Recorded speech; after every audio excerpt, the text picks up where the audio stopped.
Bismillahir Rahmanir Rahim. Alhamdulillahi Rabbil Alameen wa salatu wa salamu ala Sayyidina Muhammadin wa ala alihi wa ashabihi ajma'een. Amma ba'd fa'a'udhu billahi minash shaitanir rajim. Bismillahir Rahmanir Rahim. Allahumma rabbi shrah li sadri wa yassir li amri wa hlul 'uqdatam min lisani yafqahu qawli. Sadaqallahul azim. Assalamu alaikum wa rahmatullahi wa barakatuh. This is now Surah Baqarah ayah number 99.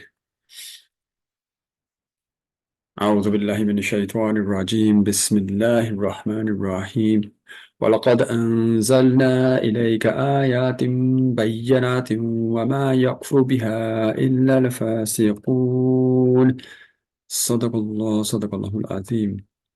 Allah subhanahu wa ta'ala says, and we have certainly revealed to you verses, ayat, which are clear proofs, and no one would deny them except the defiantly disobedient. So this ayah, which is in relation to the behavior of the Bani Israel at the time, and is in order with them. However, it can also be an ayah that is taken completely separately from that to derive quite a few lessons from it, independent of the context of Bani Israel. But let's have a look first, inshallah, at the actual context first. From amongst the learned and leaders of Bani Israel were those who denied the prophethood of Rasulullah sallallahu alaihi wasallam, and therefore also the Qur'an. And these were the people who were the learned. They were the ones who were actually also the leaders in case of the tribes of the Bani Israel. These were the people who were at the top. They were the politicians, and they were the religious leaders, and most often they acted together, hand in hand with each other. What benefited one benefited the other. And that was a tragedy, because whenever leadership becomes corrupt, it's a tragedy for the people. And whenever scholarship becomes corrupt, it is also a tragedy for the people. In actual fact, these people at the top, they knew the truth, but they denied it due to their being unwilling to lose their status of power over the people. And this is again an expression that they have in the West, that power corrupts people and absolute power absolutely corrupts. So these were the people who are at the highest levels of the Jewish society. So because of that, the Bani Israel as a whole were under their power, under their authority. And this is one of the reasons where in Islam we have this idea of tazkiyah, that you must purify yourself and become very removed from dunya, so that you don't have this power hungry attitude. And it often happened in Islam as well, especially after the Khulafa Rashidin, and certainly today we can be seen. But at that time, in the context of this ayah, we're looking at the leaders of the Bani Israel, the different tribes of the Jewish people, and how they impacted the rest of the people and their influence upon them.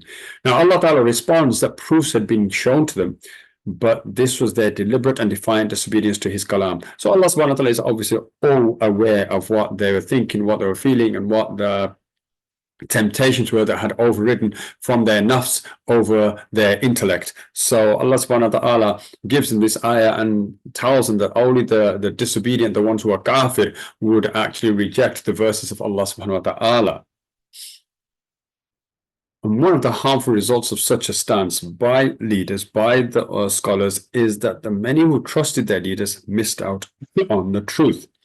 And that's what happened at the time. A lot of persuasion happened because of the people at the top. Sometimes it was out of sincerity. The people would sincerely believe in their scholars, sincerely believe in their leaders, trust in them with a genuine trust, and therefore accept whatever they said, even though it may have felt not quite right and out of place. But because of their genuine trust and loyalty, they would follow them. In other cases, what would happen is that they were not happy with it. They understood it was wrong. They understood that it was against the genuine laws of Allah subhanahu wa ta'ala. And many people actually did recognize Rasulullah sallallahu alaihi wasallam as being the genuine Nabi that was proclaimed in the Torah. However, they were put to difficulties, persecuted, and they were oppressed by the leadership because of differing with them. So this is the problem when leadership or scholarship becomes tainted or corrupted, that The masses suffer.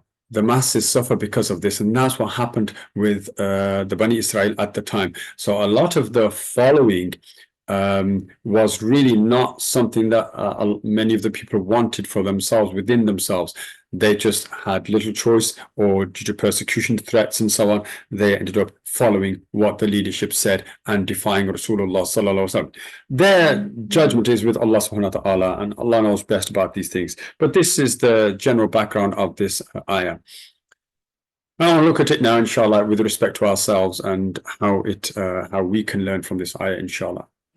أعوذ بالله من الشيطان الرجيم بسم الله الرحمن الرحيم ولقد أنزلنا إليك آيات بينات وما يكفر بها إلا الفاسقون صدق الله العظيم. And we have certainly revealed to you verses, ayat, which are clear proofs, and no one would deny them except the defiant and disobedient. The proofs of Allah Ta'ala are found firstly in his verses in the Qur'an. The ayat of the Qur'an they're immaculate, they're incredible. Not just the structure, the grammatical structure. I'm going to leave the whole of that aside because that's a miracle in itself, as much in itself as to how the structure and the language of the Quranic Arabic is. But in terms of the meaning, in terms of the lessons, in terms of what Allah Subhanahu wa Ta'ala is saying in the Qur'an, and how eloquently, how beautifully it is put, how simply it is put, so that it reaches the person who is at the highest levels of academia, and at the same time it reaches the minds and hearts of the simple persons on the street.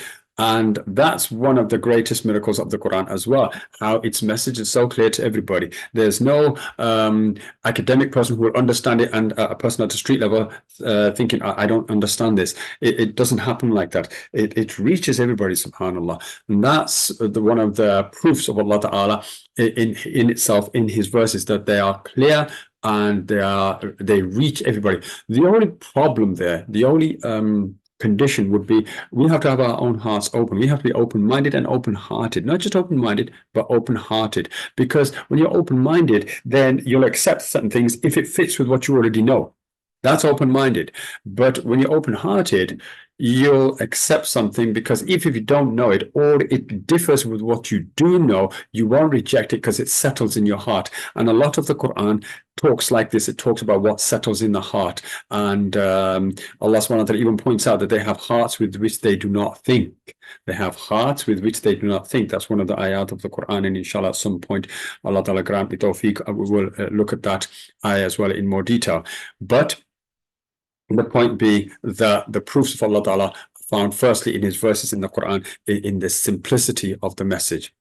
Thereafter, the signs are in everything around us, creation and the events in life itself. So we find the signs of Allah subhanahu wa ta'ala in many ways, in many different forms. So you might hear something, you might see something, you might feel something, you might be triggered by something, and it makes us think about Allah subhanahu wa ta'ala in the midst of the day, in the midst of what we're busy with, in the midst of us going back and forth in our daily life. Something somewhere always comes out and it impacts us. And then we may mention it to somebody that, I thought about this and it really, stayed with me for a while. It really made me think about myself, or it really made me stop and think what I'm doing in my life, etc. So you have these moments that are signs from Allah subhanahu wa ta'ala, just like the reading of the ayat of the Quran, where often people sit and read the Quran and they come back with thoughts, with reflections. But there are also thoughts and reflections that can happen in terms of what we see and what we experience in day-to-day life. Another point is that whatever we look upon is a creation, and therefore it's a proof of the Creator. Allah subhanahu wa ta'ala's signs, his proofs, are first and foremost proofs of his existence. That's what it's all aimed at. That's the whole point of all the proofs and ayat, whether they be lessons from the Quran, whether they be the grammatical structure, whether they be events in our life. Whatever it is, ultimately it is because Allah subhanahu wa ta'ala is reminding us of his existence.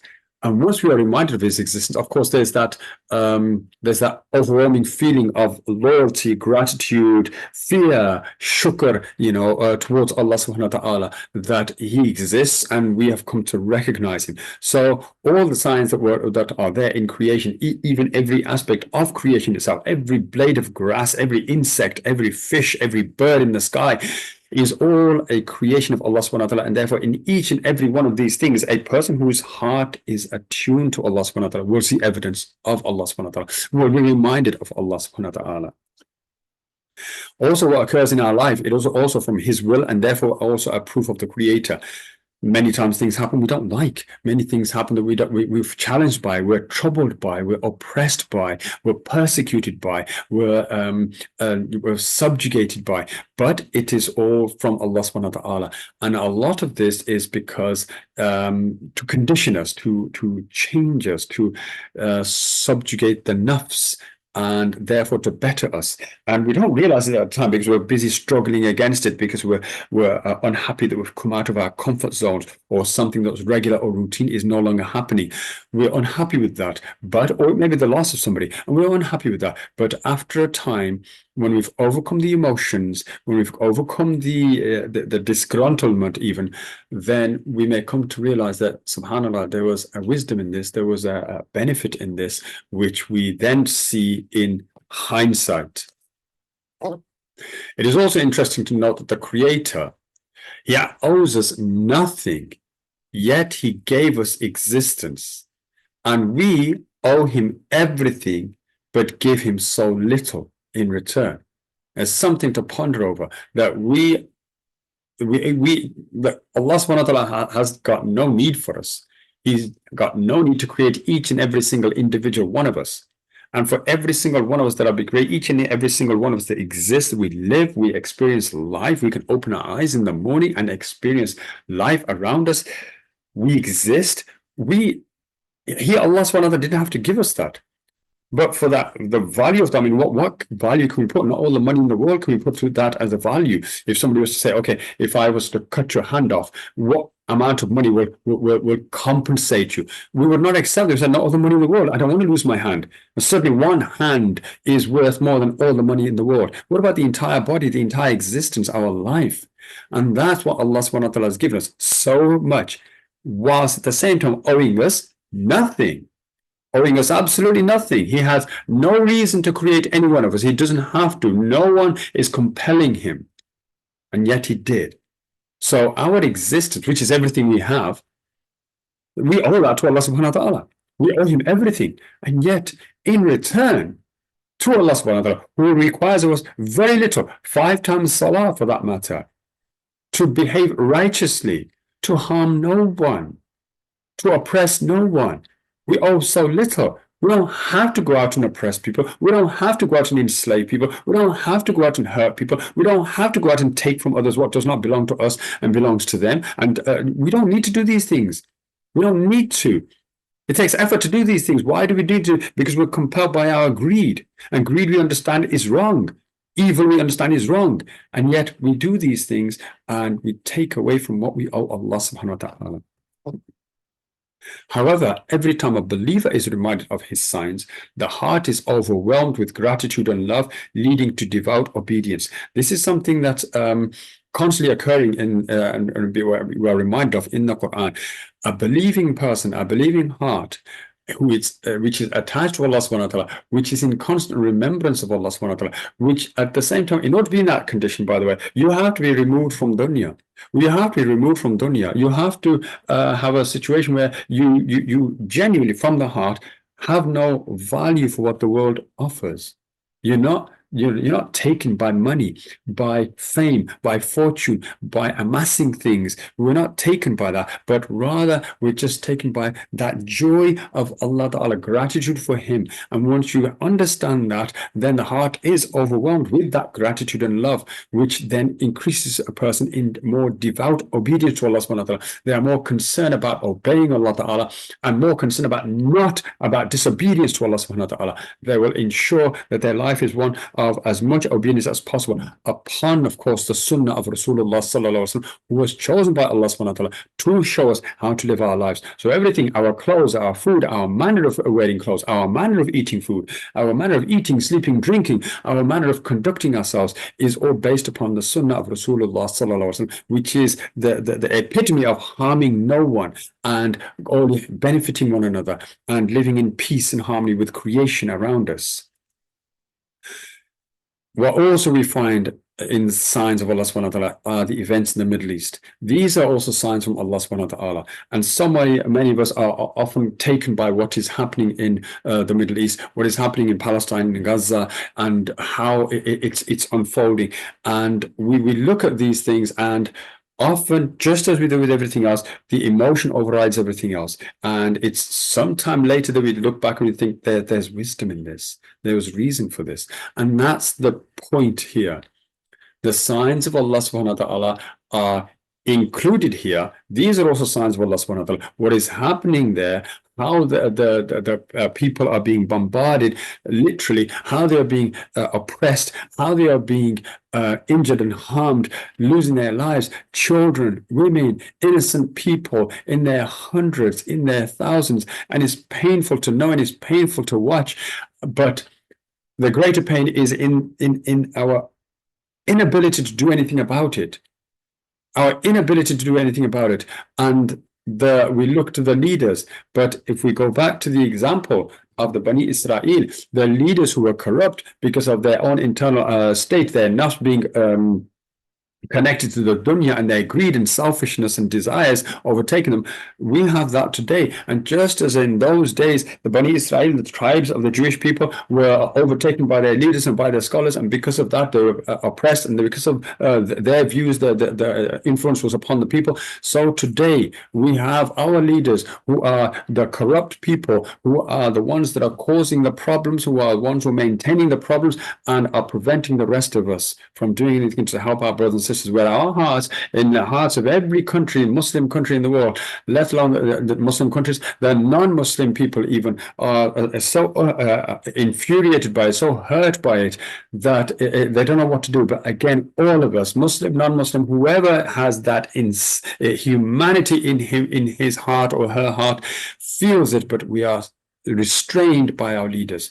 But there has to be a solution for that. May Allah subhanahu wa ta'ala grant us all to understand that, because the way to overcome that is through peaceful mass non-compliance, because a leader only has power if you continue to acquiesce, if you continue to obey, if you continue to do what they ask of you, what they command of you. But once they have flouted the laws of Allah ta'ala, flouted humanity, the basics of humanity, then it's really a measure of our humanity that we are continuing to obey them. When we can simply break down the system by just mass non-compliance, and we can do something about that. But here within this is that sign from Allah subhanahu wa ta'ala that we can see reflected in ourselves, our own weakness. Cry as we may, want as we may to do something, but it's not hitting that point, that critical mass point where we decide, yes, that's it, no more obedience. Who are these people? They are a handful in number in each country, just a handful of people in number in each country, and the masses are far greater in their number, outweighing them. Mass non-compliance, and these people have no power, they have no ability. If we look at even what happened with the International Court of Justice, the ICJ, the results of that are just far less than what was expected. There are people, children and women dying every day, and yet the best they could come up with is possibly there may be a case. It is plausible that there is a case for genocide. Is it possible? Is it a child could tell you what is there? In fact, not possible and plausible. But this just shows that the world is filled with injustice. The world is filled with injustice, and until and unless righteous people are in positions of power, injustice will continue as it is doing right now. But it is clear, and this is a sign from Allah subhanahu wa ta'ala, look at the state of our world, look at the state of ourselves, unable to do anything, though we mass outnumber those who are preventing us, we mass outnumber them. Yet we are unable to do it. This is a lesson for us ourselves, and then the lesson of the state of the world, that the Supreme Court of the world, the best they can say is there may be a plausible reason for genocide. and we need to see proof of it. In the meantime, and this process will not take another couple of months. In the meantime, how many people have died in the last 2-3 months? How many more will die whilst we're deciding to make a case? And when that case is made and presented, how long will it take to then conclude? So subhanAllah, this is not the way. The way of the deen, the way of righteous people is to act upon something immediately. The people need help, take it to them immediately. And this is not happening. And again, it is not just in the lands of the Middle East. We also have Myanmar, we have Xinjiang, we have Kashmir, we have other places, and it is becoming, it's almost like a laughing stock, a joke that this is the state of humanity. I wonder sometimes, if an alien being came from another world and saw us and the state of us, they'd be shocked. And where is your humanity? Where are your human rights? What are the points? What's the value, the wisdom of writing these laws down and you do not act upon them when it's clear in your face? And how is it possible that one country, one state is holding the world back? How is that even possible? And even if we join with that one country, that one Israel, we join with that America and Britain, just how far can that be when their own people, when their own communities disagree with their own leaders? How can it be that this can happen? And here we are. And how many times has never again been said and is being said again now? And after this will be said again, never again. But who knows what else will come? This is just the state of the dunya, and Allah Ta'ala is showing us through this, as hard as it is, as painful and tragic it is, it's a lesson for us in the sense that this is what it takes for us to realize. This is what it takes for us to realize where we are and what is happening. Our leadership, our scholarship has failed us, and we need to show our own merit, our own humanity, because these are human beings that are losing their lives. And subhanAllah, there are many events there that are miraculous in themselves, many examples of human courage, human dignity, human nobility, human sabr, human greatness that are too many to count that I can mention here. But subhanAllah, we all know, we all see it, and there's not much that I can say that most of us don't already know. So my reflection upon this ayah, in this particular instance, is that we should learn to read the signs from Allah Ta'ala. And the signs from Allah Ta'ala are there to guide us, to bring us close to Him, to make us muttaqi, because a muttaqi person who has divorced himself or herself from the dunya is unstoppable. They are a force from Allah Subhanahu wa Ta'ala. And they can only be like that once they remove the trappings, the chains that hold them down to this dunya. And this is where we have to live a life, as I've mentioned before, of zuhud, that you remove the trappings of the dunya. Then the powers that be, the leaders and the scholars and so on, cannot trap you, cannot influence you, cannot coerce you, cannot dissuade you. They cannot control you ultimately. Then you become a force to be reckoned with. That's what the Salaf were. They had their loyalty to Allah subhanahu wa ta'ala. When you put Allah subhanahu wa ta'ala first, the trappings of dunya, when you remove them, then nothing can get you. Nothing can get you, nothing can hold you back. That's when a society, as was the society of Medina and the time of Rasulullah sallallahu alaihi wasallam, was a society of Allah-fearing people only, and nothing moved them but what was right and wrong before Allah subhanahu wa ta'ala, regardless, even if there was their own people, their own families, or their own selves that they had to speak against, they would do it.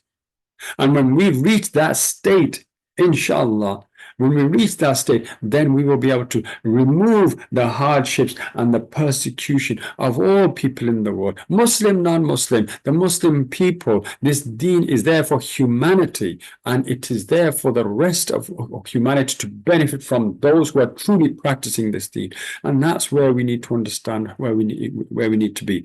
But we have to get rid of this dunya. We have to get rid of the trappings of this dunya. We have to stop having and building and wanting fancy things in life. Luxuries, houses, cars, luxurious living, etc. Most of us are overweight because of our luxurious living, and because of that we can do nothing.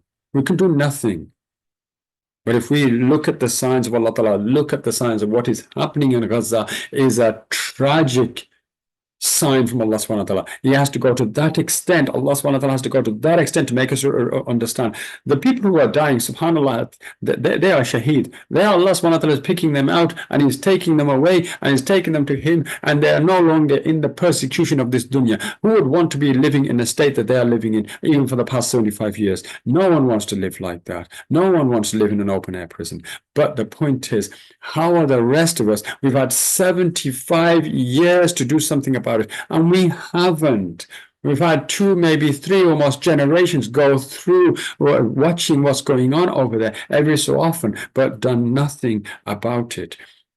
We've allowed our leaders, we put our leaders in position, we keep them in position. It's our doing. And we need to understand Allah subhanahu wa ta'ala's signs, the signs from Allah subhanahu wa ta'ala, the signs of tragedy now. What more will it take? How much more will it take? How much more tragic signs will it take for us to be moved to simply, in our own personal space, our own personal lives, remove ourselves from the dunya, remove ourselves from the dunya, let go of the luxurious living. Look how the people in Gaza are living. They are living in the ruins and the debris of their homes that they once had, but they are living and their faith is there. They could easily move from there and go somewhere else and go to another country, but they didn't. They live because they live for Allah's sake. They live because it's a holy land. We need to understand, we need to live for a holy cause and not for this dunya.